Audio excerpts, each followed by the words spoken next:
Honestly, I kind of want to speak to Nicola. You know, my mother used to say things to me like, don't use the Bible to justify your bad behavior. What is going on, ladies and gentlemen? We are back again with another Moving Mad video, and this one right here is all about the little bits that we did not see, or you did not see, or did not notice, okay? When you was watching the tell-all that was said by the cast members throughout. Now, the first one here, stuff in particular, is when Riley makes a very good point about his mother telling him that, well, somebody who uses the Bible to justify their excuses, well, that's not someone that should necessarily be trusted. And for me, myself in particular, I do agree with this statement, because really and truly, if somebody cannot hold themselves accountable for their own actions, well then, that's a bit of a sticky one. But hey, you let me know what you think about that one. But let's move on to the next one.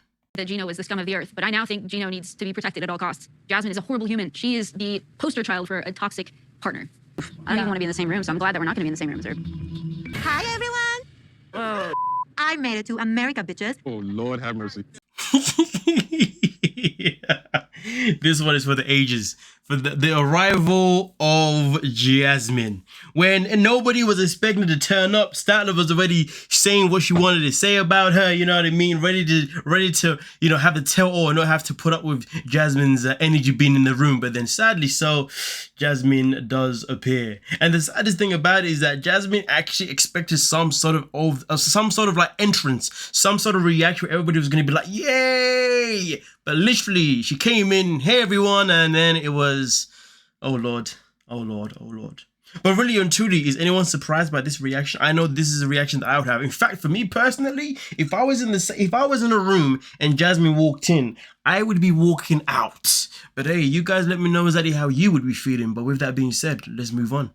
Is that I'm very familiar with all your stories, and we all have a baggage. Definitely. Do you recognize that you're toxic? Label on anyone, but what I have seen, Gino, I'm very worried for you. Okay, very bully on you. You know what's so crazy? Even though I had these things timed out, I actually missed the part where Jasmine actually calls Misha a bully. That is very bully of you.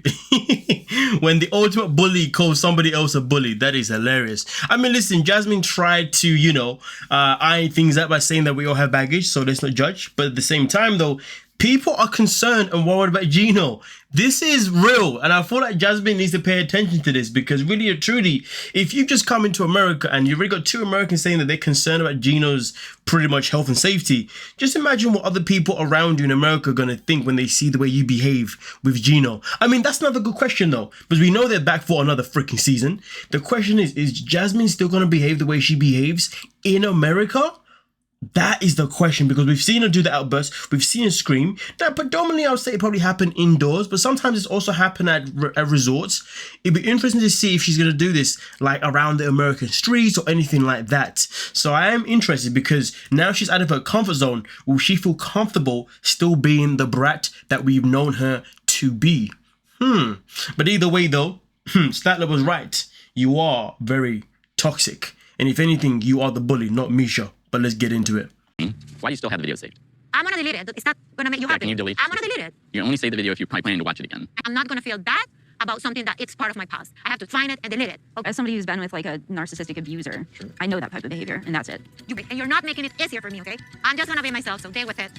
Whew, that was a tough one. I mean, the way she's going in on him just because he wouldn't defend her. I mean, listen, I'm all for defending your partner no matter what, even when they're wrong in front of other people, and then calling them out in private. I'm all for it. But this is a tell-all where you have an opportunity to literally tell all. So to be honest with you, that rule probably doesn't necessarily stand in this situation. So Jasmine can definitely pipe herself down. But at the same time, though, Statler does make a very good point about Jasmine being a narcissist. And her being a narcissist is never going to be healthy for their relationship. Like, the fact that she has turned up at a tell-all and she's turning up there as well is crazy. But it's wild, though, because to think about it, right? If Michael ever turned up to a tell-all, he was actually in America, Angela Dean would probably be the same, going absolutely nuts at him at the tell. I mean, she does it anyway, you know what I mean? So I guess it's nothing necessarily new, but boy. Whew.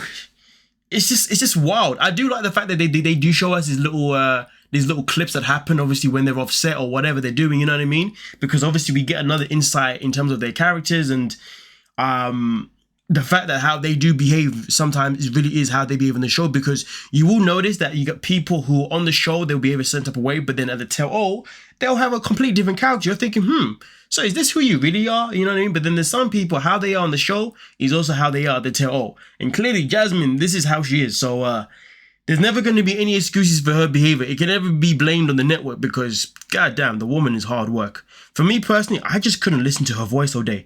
That would just make me go deaf. And that's no offense to anyone that's deaf, if you dig what I'm saying. But anyway, we continue.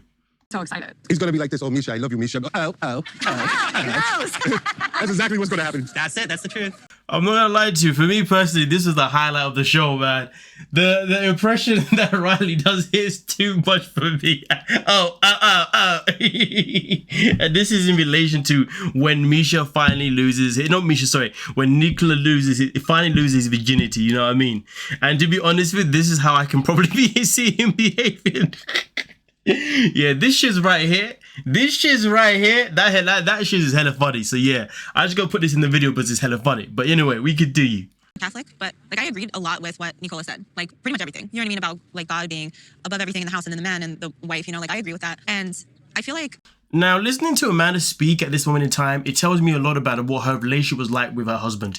He was clearly the breadwinner, clearly the person that came in, worked, gave her everything that she wanted, everything that she required, you know what I mean? And I guess that's something that she's also looking for in Razvan. So this does give an indication to a part of her personality. But I'll tell you what's quite interesting though, right? It was quite interesting and annoying that when it came to Statler and Christian pretty much ganging up on Nicola for being a religious man the way he is or all that kind of stuff, it was only Amanda that agreed with him and only Amanda that stood up with him. And the reason I find that quite annoying is because Jasmine should have also stood up, because really and truly, she may not be in a religious relationship or whatever, but she expects Gino to be the same man that Nicola is going to be, right? The provider, all that kind of stuff. So I did find it quite strange how certain people just didn't say anything, you know, to defend his corner, because I feel like people were probably too worried about, you got to look at it this way. You don't have to be religious to live by a rule or to live by a certain standard where the man is the provider and the woman is XYZ. You know what I mean? Many people live that lifestyle right now, okay? Many people live that lifestyle, and most of them are probably not even religious. Do you know what I mean? So it was quite irritating to see that it was only Amanda that defended him, and also the fact that Amanda isn't even religious neither, but she understands it. So, Anyway, either way though, man, shout out to Amanda on this one. That's what I like about the tell-all sometimes. Sometimes the tell-all, it really exposes the better side of certain people. You know what I mean? So, yeah, man, let's get it. A very unexperienced person when it comes to relationship with women, because listen to what he was saying, like, I understand how women function because of a fifth grade science class. So you understand? You see, this I can back, this I can understand, do you know what I mean? Because obviously when Nicola did come out of the comment about he understands the female body because he learned about it in 5th grade. That was hilarious. I was like, bro, that's not how it works. Trust me, you need to really invest your time and learn about the woman body, you know what I mean? You're not going to be able to please women just like that, you know? So I definitely understand them having concerns about that, and obviously people wanting to have a comment about that, because Nicola can't expect the Bible to be something that is going to be enough to hold his relationship with Misha and make sure it is a solid relationship, because at the end of the day, she's gonna have needs. And to be honest with you, you know, I feel like there's probably a lot of men in this world that probably do struggle to please their woman sexually, and that's probably a topic that I guess isn't spoken about enough, and maybe something that, you know, needs to be spoken about more, you know, because there's definitely a lot of men in this world that lack that ability. And Nicola needs to understand that in this situation, he's going to have to learn to adapt and all that kind of stuff. But he did say that he's more than happy for Misha to show him the way, to teach him the way. But Misha's also said that she's not really worried about the sexual part, because it feels like it's going to happen very, very well because of the chemistry they have already anyway. So yeah. But either way though, these are all the little bits here that I also noticed in the tell-all that, you know, I wanted to put in a separate video for you guys to also see. Let me know obviously what you think about these little bits here and there. And also on top of that, if you like this type of content as well, please let me know in the comment section, and I can make sure that I do this for other tell-alls and so on. You know what I'm saying? With that being said, peace.